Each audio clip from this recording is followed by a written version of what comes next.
É a gravação. Vocês estão conseguindo ver aí minha tela também, né? Sim, Beleza. Então, boa noite a todos. Como a gente estava comunicando, a gente vai começar o estudo de Tessalonicenses. Isso aqui é mais uma parte dos estudos da carta de Paulo, né? Das cartas de Paulo. Então, a gente começou primeiro falando sobre a história de Paulo, um panorama da história de Paulo. Depois a gente passou pela primeira carta que a gente tem de Paulo, que é resultado da sua primeira viagem missionária, que é a carta aos Gálatas. E agora a gente entra na segunda carta de Paulo, que é uma carta para os Tessalonicenses, na região ali da Tessalônica. E aí, em que contexto que essa carta ela foi escrita, né? A gente encontra mais ou menos esse contexto quando a gente lê Atos 16 e Atos 17, que ali está falando sobre a segunda viagem de Paulo. Então, só para recapitular, a primeira viagem de Paulo ele faz junto com Barnabé e João Marcos. Eles rodam ali toda aquela região ali da Galácia e retornam, né? Eles são nessa primeira viagem ali açoitados, sofrem várias tribulações, mas mesmo assim Paulo ele se sente compelido a ter uma segunda viagem. E no momento que ele chama Barnabé para essa segunda viagem, perdão, no momento que Barnabé chama Paulo para uma segunda viagem, Paulo fala que ele só vai viajar se João Marcos não for com ele. E aí, por que que ele falou isso? Por que que Paulo não queria viajar com João Marcos? Porque na primeira viagem, João Marcos ele fugiu. No meio do caminho ali, ele desistiu, ficou com medo e fugiu. Então Paulo ficou com certo ressentimento daquela situação e falou assim: olha, a gente pode viajar de novo, Barnabé, mas eu não quero levar João Marcos. Só que João Marcos era primo de Barnabé, João Marcos falou assim: eu só viajo se eu levar meu primo. E aí eles se resolvem então separar. E aí a segunda viagem de Paulo, Paulo vai estar viajando com Silas. Então ele vai estar com outro parceiro de viagem ali, naquela região ali de Galácia, e aí a gente encontra assim, mais ou menos qual é o itinerário dele através de Atos 16. Olha o que diz aqui o versículo de Atos 16, do 6 ao 9. Então, passando pela Frígia e pela província da Galácia, foram impedidos pelo Espírito Santo de anunciar a palavra na Ásia. E quando chegaram a Mísia, intentaram ir para Bitínia, mas o Espírito não lhe permitiu. E tendo passado por Mísia, desceram a Trode, e Paulo teve de noite uma visão em que se apresentou um homem da Macedônia e lhe rogou, dizendo: passa a Macedônia e ajuda-nos. Então, só para a gente entender mais ou menos isso dentro de um mapa, deixa eu trazer aqui o mapa. Então, esse daqui é o mapa da segunda viagem de Paulo. Então, ele estava passando aqui por Listra, né? E aí ele chega aqui, ele estava querendo ir para a Capadócia, que era a região da Ásia, onde que ele estava fazendo menção. Só que aí o espírito impede dele ir para a Ásia, e aí ele começa a ir para o outro lado. E aí quando ele chega aqui em Troade, que é aqui na beira do mar, ele tem um sonho onde o homem da Macedônia fala para ele: passa a Macedônia e ajuda-nos.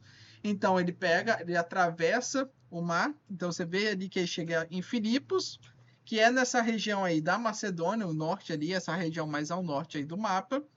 E aí ele vai para Anfípolis, e depois de Anfípolis, entre Anfípolis e Bereia, existe a região da Tessalônica. Atualmente é Salônica só que a gente tem como nome. Então foi mais ou menos isso aqui que a gente acompanha em Atos 16, né? Eles estavam indo para tentar anunciar na Ásia, mas o Espírito impediu. E quando ele chega lá em Troade, o Espírito fala: passa a Macedônia. E aí Paulo vai então para a região da Macedônia, iniciando ali sua viagem na Macedônia por Filipos. E aí em Atos 17 continua essa viagem de Paulo. Então, tendo passado Anfípolis e a Polônia, então ele só passou nessas duas cidades, né? Chegaram a Tessalônica, onde havia uma sinagoga judaica. Segundo o seu costume, Paulo foi à sinagoga por 3 sábados e discutiu com eles com base nas Escrituras. explicando e provando que Cristo deveria sofrer e ressuscitar dentre os mortos. E dizia: Este Jesus que lhes proclamo é o Cristo. Então, quando ele chega em Tessalônica, a primeira coisa que Paulo vai fazer é ir para a sinagoga judaica. Então ele ia para a sinagoga, principalmente aos sábados, e lá ele ficava discutindo a escritura. Então ele ensinava apenas as escrituras. Ficava ali tentando provar dentro das escrituras que o Jesus quem ele estava proclamando era o Cristo. E aí ele falava que Cristo ele deveria sofrer tudo e ressuscitar dentre os mortos. Então, quando ele chega aqui na região da Tessalônica, ele começa então a argumentar com essas pessoas. Breno, que período mais ou menos é que é escrita essa carta? A carta em si deve ter sido escrita ali por volta do ano 50 depois de Cristo. E ela é escrita em outra cidade, é quando Paulo já está em Corinto. Então, se a gente voltar aqui na imagem da viagem de Paulo, ele sai de Tessalônica, passa em Bereia, depois vai em Atenas, depois vai para Corinto. Quando ele está lá em Corinto, que ele escreve essa carta aos Tessalonicenses. Então, é uma carta que ele escreve quando ainda está viajando.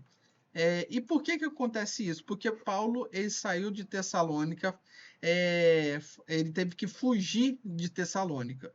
Quando Paulo estava lá na sinagoga, ensinando que Cristo era o Senhor e que Cristo era o Rei dos Reis, o povo da região começou assim: estes que estão aí fazendo barulho pelo mundo chegaram até aqui.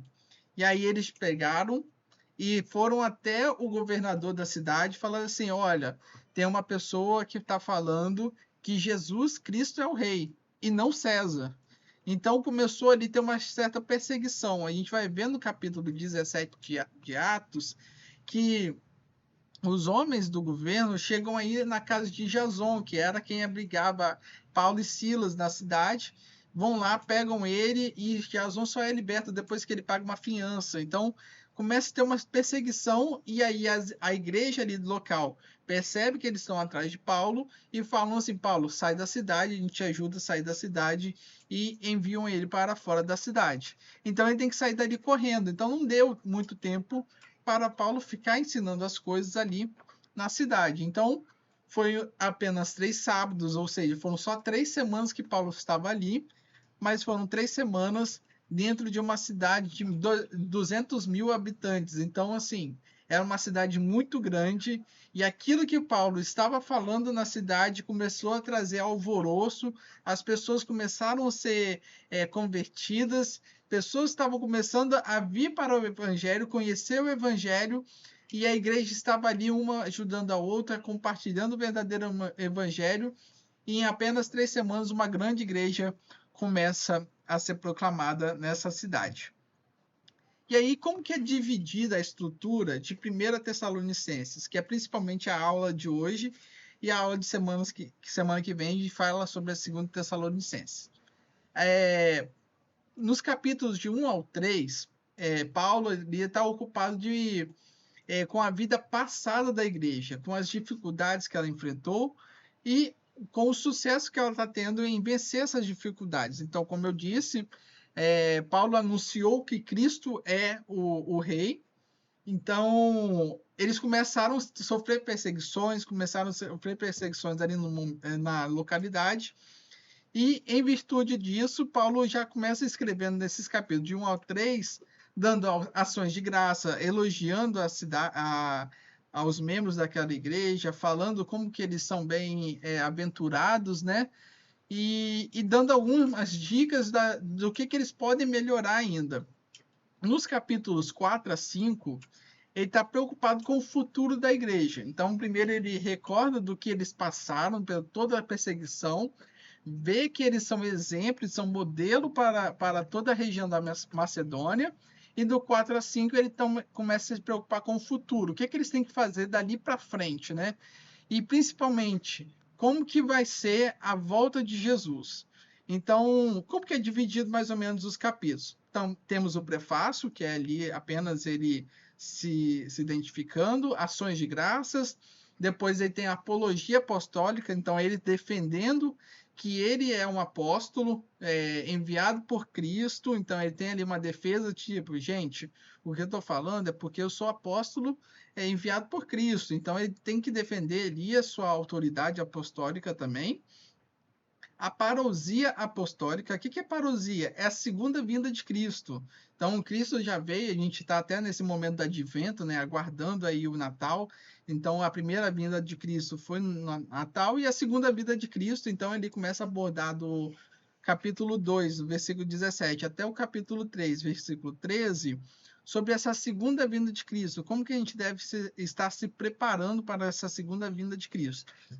E no capítulo 4, e até o versículo 22 do capítulo 5, ele vai trazer algumas exortações, porque a cidade era uma cidade referência na região, era uma das maiores cidades gregas da região ali, apesar do domínio do Império Romano, né, naquela época, era uma cidade que ainda herdava muito da cultura grega, apesar do domínio romano na região.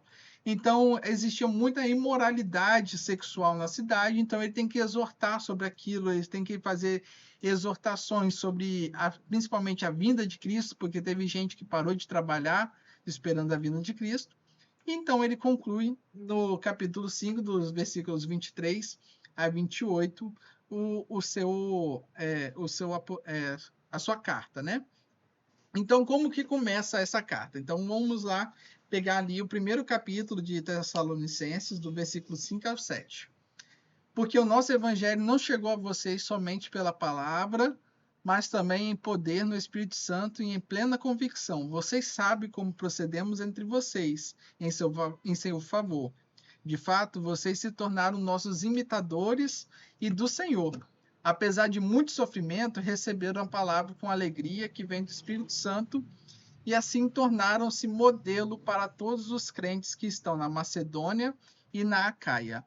Então, o que Paulo começa a falar aqui? A primeira parte que a gente observa é que Paulo pregava a palavra. Então, o evangelho chegou para eles através da pregação da palavra, das escrituras. Então, era Paulo pegando as escrituras, igual ele estava fazendo quando a gente lê lá em Atos 16. Então, ele pegando as escrituras, explicando as escrituras, aplicando as escrituras, e o evangelho chegou para eles por causa das escrituras, por causa da palavra. Então, Paulo estava pregando a palavra. Mas não foi apenas a pregação expositiva da palavra, mas também o poder do Espírito Santo. Então, Paulo reconhece que toda a defesa que ele estava fazendo da fé ali naquela região era muito capacitada pelo Espírito Santo. Então, ele tinha plena convicção disso. E aí, ele recorda sobre como eles procederam entre eles, né, em vosso favor, porque ele está recordando que ele teve que fugir da cidade de Tessalônica. Então, fala assim, olha, eu, Silas e Timóteo estávamos aí, nós tivemos que fugir dessa cidade, mas vocês sabem que durante essas 3 semanas que a gente passou com vocês, a gente estava ali, sempre procedendo em favor de vocês, e agora que a gente já expôs a palavra e o Espírito Santo já capacitou, a gente percebe que vocês se tornaram imitadores do Senhor. Então, Paulo elogia que a igreja está crescendo, elogia que a igreja está crescendo principalmente imitando o Senhor. E tudo isso em meio a muito sofrimento, porque, como eu disse, quando Paulo chega lá para anunciar que Jesus Cristo é o Rei dos Reis, aqui dali causa um alvoroço na cidade, um alvoroço em toda aquela região ali. Então, apesar de todo esse sofrimento que eles estavam recebendo, eles receberam a palavra que vem do Espírito Santo com alegria. E assim eles se tornaram um modelo para todos os crentes que estão na Macedônia e na Caia. Então, toda aquela região que eu mostrei lá no slide anterior, eles se tornaram referência para aqueles irmãos. E por quê? Como que eles conseguiram fazer isso? Vou até voltar aqui para vocês terem uma noção. Cadê? Aqui. Essa região onde estava localizada a cidade de Tessalônica era uma região muito forte comercialmente. Então, como vocês podem ver, é uma região portuária, é uma região que está entre Atenas e Filipe, Corinto. Então, está numa região ali que tem um grande fluxo comercial. Por ser portuária também, recebe várias demandas de outras cidades. Então, temos ali cidades portuárias como Éfeso, como Troade, que também tinham como destino a região da Tessalônica. Então, quando Paulo fala que eles estavam se tornando referência e exemplo e modelo para toda a região da Macedônia, é porque ali naquela região havia um grande fluxo comercial. Então, eles aproveitavam desse grande fluxo de pessoas que estavam entrando e saindo da cidade e anunciavam o evangelho para toda a região. E assim eles se tornavam modelo. Então, as pessoas iam se convertendo, o evangelho ia aumentando, aumentando o número de pessoas sendo convertidas, por conta dessa localização específica e até mesmo estratégica onde a igreja estava localizada. Então, quando Paulo afirma que eles estavam se tornando exemplo para toda aquela região, é porque ele sabia que ali naquela região onde eles estavam localizados, havia um grande fluxo de pessoas e, consequentemente, o evangelho estava sendo alcançado na cidade de Macedônia, em toda a Macedônia, em toda a Caia. Então, aqui a gente começa a ver o que eu disse, né, da primeira parte de Tessalonicenses, que é a ação de graças que Paulo dá frente àquela igreja. Então, ele vê que aquela igreja está crescendo, que eles estão sendo imitadores de Cristo, estão sendo imitadores do Senhor, e tudo isso em meio a muito sofrimento, muita perseguição. E aí é um fato interessante, porque sempre que a gente vê grandes avivamentos da igreja, é, tanto na Bíblia quanto fora da Bíblia, durante a história, esses avivamentos eles vêm acompanhados de perseguição. Então parece que quanto mais perseguida é mais a igreja ela se expande, mais o evangelho se expande, e é isso que está acontecendo nessa região. É uma região que tinha uma aversão para receber novos ensinamentos, e justamente nesse turbilhão cultural ali, o evangelho é anunciado e a igreja cresce. Então, fica até um aprendizado para nós que quando a gente está sendo perseguido de fato, quando nossa vida está realmente correndo risco, é aí mesmo que verdadeiramente nós nos manifestamos como verdadeiros cristãos e o evangelho começa a ser anunciado e a igreja se expande. E aí a gente chega no segundo capítulo. E o segundo capítulo, ele vai falar sobre a defesa apostólica, que ele tem que defender junto aos irmãos. O que começou a circular naquela região de Tessalônica, principalmente pelos judeus. Então, quando Paulo ele ia para a sinagoga debater com os judeus. E aí, quando ele saiu, fugido, e a igreja foi instaurada, os judeus começaram a falar que Paulo e Silas estavam indo lá apenas querendo dinheiro. Só pegar uma água aqui.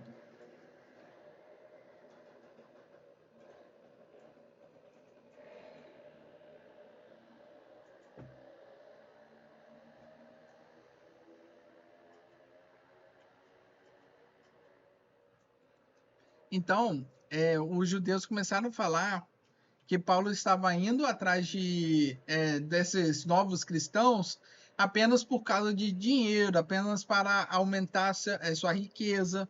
Então, Paulo ele tem que iniciar o segundo capítulo da sua carta falando: vocês bem sabem que a nossa linguagem nunca foi de bajulação, nem de pretexto para ganância. Deus é testemunha. Nem buscamos reconhecimento humano, quer de vocês, quer de outros. Embora, como apóstolos de Cristo, pudéssemos ter sido um peso, tornamo-nos bondosos entre vocês como uma mãe que cuida dos próprios filhos. Sentindo assim tanta afeição por vocês, decidimos dar-lhes não somente o Evangelho de Deus, mas também a nossa própria vida, porque vocês se tornaram muito amados por nós. Então, quando Paulo estava lá naquela região, ele falou assim: olha, é lícito para mim, como apóstolo, como uma pessoa que está entregando o Evangelho, receber uma ajuda de vocês.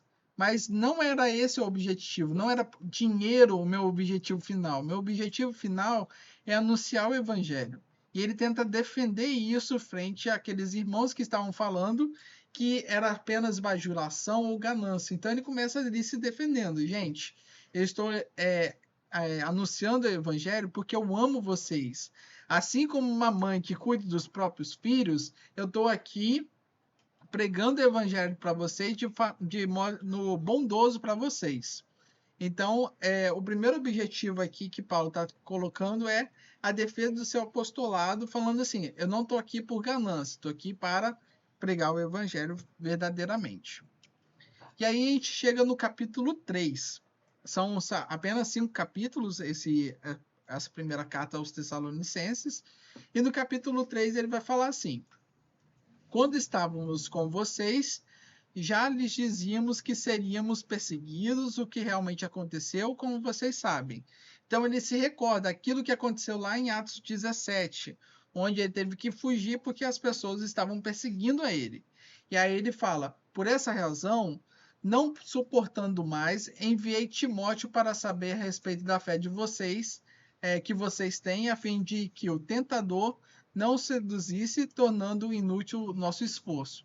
Então, quando Paulo ele foge da região de Tessalônica e ele sabe que se ele voltasse junto com Silas, eles seriam novamente perseguidos, ele envia Timóteo. Quando ele chega lá em Atenas, se não me engano, ele envia Timóteo para ter notícias de como que está caminhando a igreja em Tessalônica. Ele só ficou 3 semanas, teve que sair correndo, então ele envia Timóteo para trazer notícias.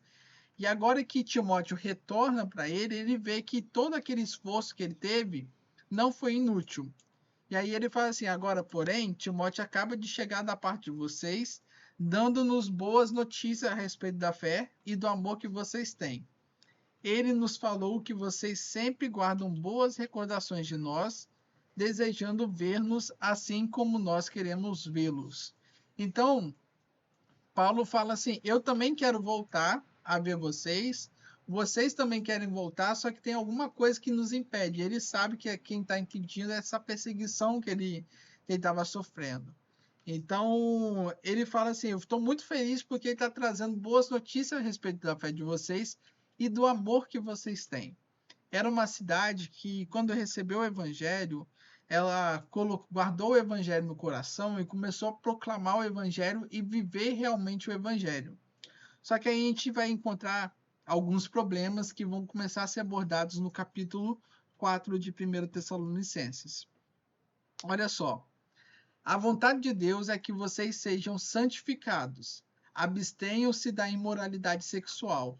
Cada um saiba controlar o próprio corpo de maneira santa e honrosa, não com a paixão de desejo desenfreado como os pagãos que desconhecem a Deus. Neste assunto, ninguém prejudique a seu irmão, nem dele se aproveite. O Senhor castigará todas essas práticas, como já lhe dissemos e asseguramos, porque Deus não nos chamou para a impureza, mas para a santidade. Era comum da cultura grega, a qual os Tessalonicenses estavam envolvidos ali, ter toda essa imoralidade sexual. E o que é imoralidade sexual, Breno? É principalmente dormir com relações homoafetivas e também praticar sexo fora do casamento. Então, ele está falando sobre essa questão da pessoa se abster da imoralidade sexual e não seduzir o irmão também, de modo que o irmão peque por conta da sua imoralidade sexual. Então ele vai abordar sobre vestimentos, ele vai abordar sobre como proceder, sobre não ficar atiçando o irmão. Então ele está falando assim: o desejo de Deus é que vocês não sejam impuros, mas que vocês sejam santos, que vocês se santifiquem a cada dia. Então esse é um grande problema que há na cidade de Tessalônica, que é imoralidade sexual. E aqui a gente vai ver o Paulo, então, abordando sobre esse assunto. E é um assunto que a gente tem que sempre estar recordando, principalmente no mundo onde nós vivemos, onde a imoralidade sexual ela é desenfreada. A gente encontra imoralidade sexual para todos os lugares. Então, nós, como cristãos, nós temos que reconhecer o que está escrito ali no versículo 7 do capítulo 4, que é: porque Deus não nos chamou para a impureza, mas para a santidade. Então, Paulo ele começa a abordar sobre isso, sobre a impureza que estava tendo dentro do meio dos irmãos. Mas não era só isso. No capítulo 4, ele vai fazer outras exortações também. Olha o que está escrito nos versículos 11 e 12. Esforcem-se para ter uma vida tranquila, cuidar dos seus próprios negócios e trabalhar com as próprias mãos, como nós os instruímos, a fim de que andem decentemente aos olhos dos que são de fora e não dependam de ninguém. O que começou a acontecer naquela cidade? Quando Paulo começou a anunciar da segunda vinda de Cristo, falou assim: Cristo vai voltar, vai ser instaurado um reino de glória, e começou a falar sobre essa segunda vinda. Os irmãos daquela cidade pararam então de trabalhar. Os negócios que eles tinham, eles venderam, abriram mão dos seus próprios negócios, e eles falaram assim: se Jesus vai voltar, então de nada me adianta trabalhar mais. Se Jesus vai voltar, para que eu vou ficar me esforçando, mantendo uma empresa, mantendo meu emprego, mantendo meus negócios? Então eles começaram a deixar de trabalhar. E aí o que aconteceu? Passou o tempo, Jesus não voltou, eles abriram mão dos negócios, eles abriram mão do trabalho e eles começaram a depender dos irmãos daquela igreja. Então, assim, um ponto positivo é que os irmãos estavam ajudando aqueles irmãos que abriram mão de tudo, mas Paulo está exortando que Jesus vai voltar sim, gente, mas vocês não têm que abrir mão dos seus negócios.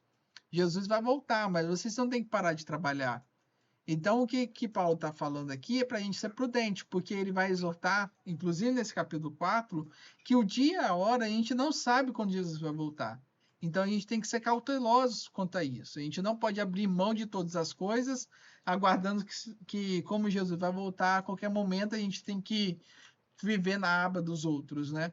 Então, não. Então, ele vai lá e exorta quanto a isso. Então, vocês têm que ser prudentes, têm que ser decentes, e continuar trabalhando e não depender de ninguém. E aí é por isso que Paulo ele começa a dar essa cajadada. Gente, Jesus vai voltar, mas trabalhe. Mas ainda não acabou, ele começa a exortar em outras coisas também. Olha, os versículos 13 e 14 do capítulo 4, ele vai falar assim: Irmãos, não queremos que vocês sejam ignorantes quanto aos que dormem, para que não se entristeçam com os outros que não têm esperança. Se cremos que Jesus morreu e ressurgiu, cremos que também que Deus trará, mediante Jesus, juntamente com ele, aqueles que nele dormiram. Qual que era um grande problema das cidades gregas daquela região ali, e Tessalônica era uma delas? Eles não acreditavam na ressurreição do corpo. Eles acreditavam que a alma era eterna, mas o corpo não. E aí, quando Paulo falou que Cristo voltará e nós ressuscitaremos, e ele está falando de uma ressuscitação no nosso corpo também, os irmãos não estavam entendendo muito bem. E aí, eles estavam começando a ficar tristes, porque eles acharam que iam morrer, Cristo ia voltar, e eles não iam aproveitar da volta de Cristo, porque, na visão deles, uma vez que eles morreram, eles perderam o corpo. Então, se Cristo ia voltar em corpo e eu morri, como que eu vou aproveitar de Cristo que voltou, né? Então, eles estavam com essa tristeza no coração. Então, Paulo ele tem que escrever aqui, falando assim, gente, aqueles que dormem, ou seja, aqueles que já morreu e já morreram, Jesus também irá ressuscitar estes, também em corpo. Então, o que Paulo está fazendo aqui é uma defesa sobre a segunda vinda de Cristo. Então, ele está falando assim: Jesus morreu e ressurgiu.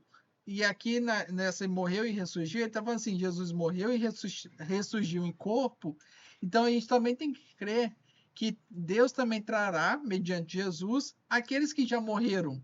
Então, se Jesus morreu e ressurgiu em corpo, aqueles que já morreram também vão ressuscitar em corpos também. Então, Paulo tem que exortar quanto a isso. Eles estavam desesperançosos quanto a essa segunda vinda. Então, a gente tinha um grupo que abriu mão de trabalhar e abriu mão dos seus negócios, aguardando a segunda vinda de Cristo, achando que ela iria acontecer bem próximo daquele momento ali, muito por conta da perseguição. Eles estavam assim: se a gente está sendo perseguido, então o mundo está acabando, então Jesus está voltando, então eu vou parar de trabalhar. E aí Jesus não voltou e eles ficaram sem negócio dependendo dos outros. E os outros eles estavam ficando tristes, porque estou ficando velho, está passando o tempo, Jesus vai voltar, eu vou morrer e eu não vou aproveitar da segunda vinda de Cristo. Então Paulo tem que exortar, falando que aqueles que já morreram também vão ressuscitar em Cristo. Então é outra exortação que Paulo faz no capítulo 4. E tem mais uma exortação, que é uma exortação seguida de um consolo, né? E aí está aqui no capítulo 5, já dos versículos 9 ao 11. Porque Deus não nos destinou para a ira, mas para recebermos a salvação por meio do nosso Senhor Jesus Cristo. Ele morreu por nós para que quer estejamos acordados, quer dormindo, vivamos unidos a Ele. Por isso, exortem-se, edifiquem-se uns aos outros, como de fato vocês estão fazendo. Então, Paulo tá lembrando e tá buscando inculcar na mente aqueles irmãos em Tessalônica que uma vez que você está salvo, você alcançou essa salvação por meio de Cristo Jesus.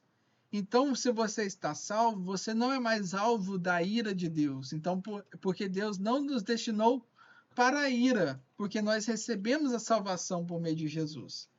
E aí ele fala assim: ele morreu por nós para que estejamos acordados, quer dormindo, vivamos unidos a ele. Ou seja, se eu estou vivo ainda, eu irei viver com Cristo quando ele voltar. Mas se eu já tiver dormido, se eu já tiver morrido, Cristo vai me ressuscitar para que a gente viva unido a ele. Então ele está trazendo essa mensagem de esperança para toda aquela igreja ali em Tessalônica que estavam entristecidos porque e com medo de Jesus Cristo voltar e eles não serem acordados, né? E aí ele faz essa exortação. Por isso, exortem-se e edifiquem-se uns aos outros. O que Paulo está sempre falando e repetindo é que a mensagem não pode ser absorvida e guardada apenas para mim. O que eu tenho que fazer? Uma vez que eu recebo o evangelho, eu recebo a palavra, eu conheço a palavra, eu tenho que exortar ao meu irmão. Então, se meu irmão está triste porque Cristo vai voltar e ele não vai ressuscitar, eu tenho que exortar esse meu irmão, dar essa certeza da salvação para o meu irmão, e eu tenho que edificar também o meu irmão. E era isso que Tessalônica fazia. Por isso que ele enfatiza, como de fato vocês estão fazendo. Então a mensagem que Paulo está passando é: quando vocês receberem essa carta, não guardem só para você. Exortem-se e edifiquem-se uns aos outros. Então, ele está sempre lembrando da comunidade ali da região.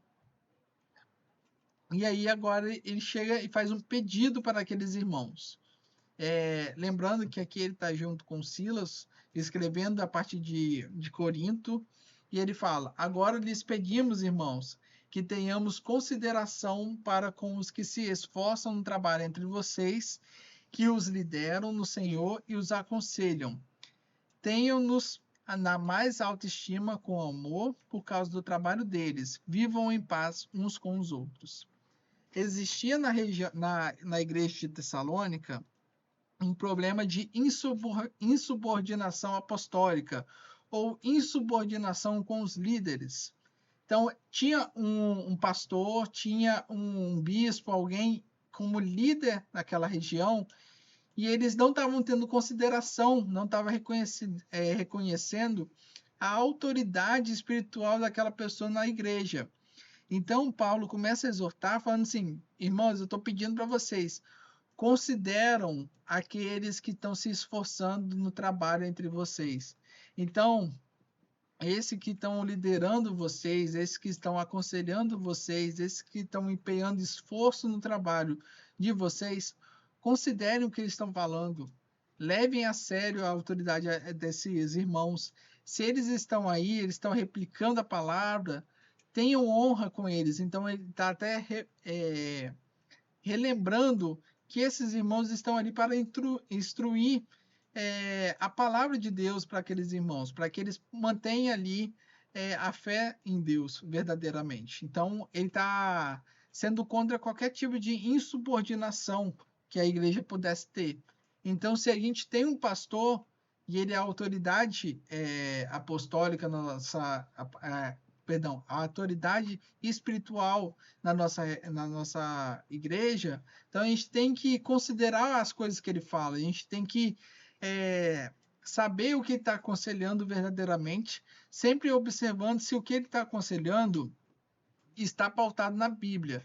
Então, se ele está pregando a Bíblia, está me exortando utilizando a Bíblia, e o que ele está fazendo é bíblico, então eu tenho que considerar o que ele está fazendo, eu tenho que reconhecer a autoridade dele comigo. Então, é isso que Paulo está relembrando aqui. Paulo, como ele disse nos capítulos anteriores, ele não pode estar lá presente. Então, existiam líderes que estavam constituídos ali na região. E ele está falando assim, gente, considere o que eles estão falando. E aí, a gente chega ao final do livro, onde ele faz algumas considerações finais, onde ele fala assim, exortem-se uns aos outros, considerem uns aos outros, amem uns aos outros. E aí Paulo encerra sua carta fazendo essas considerações finais, essa conclusão final. Mas esse é o contexto da primeira carta de Tessalonicenses. E aí eu quero saber de vocês, tem alguma dúvida? Querem tirar alguma dúvida? Querem complementar com alguma coisa? Fiquem à vontade aí.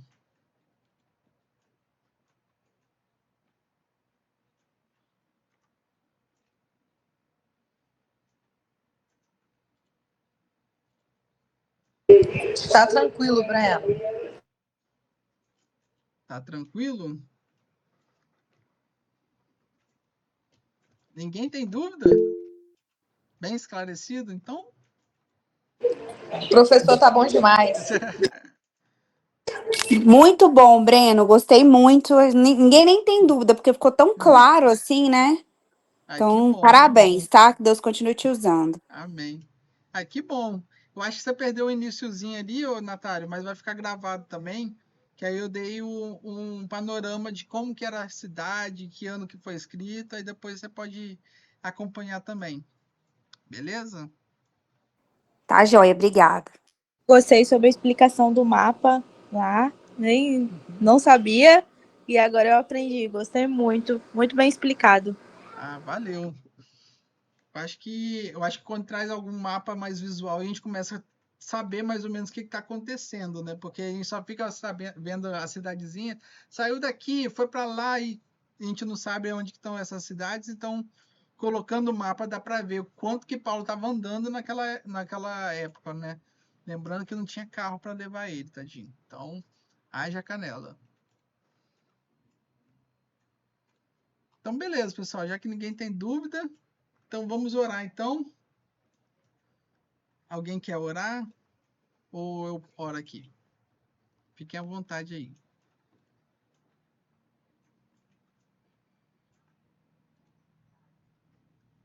Então, vou orar aqui, pessoal.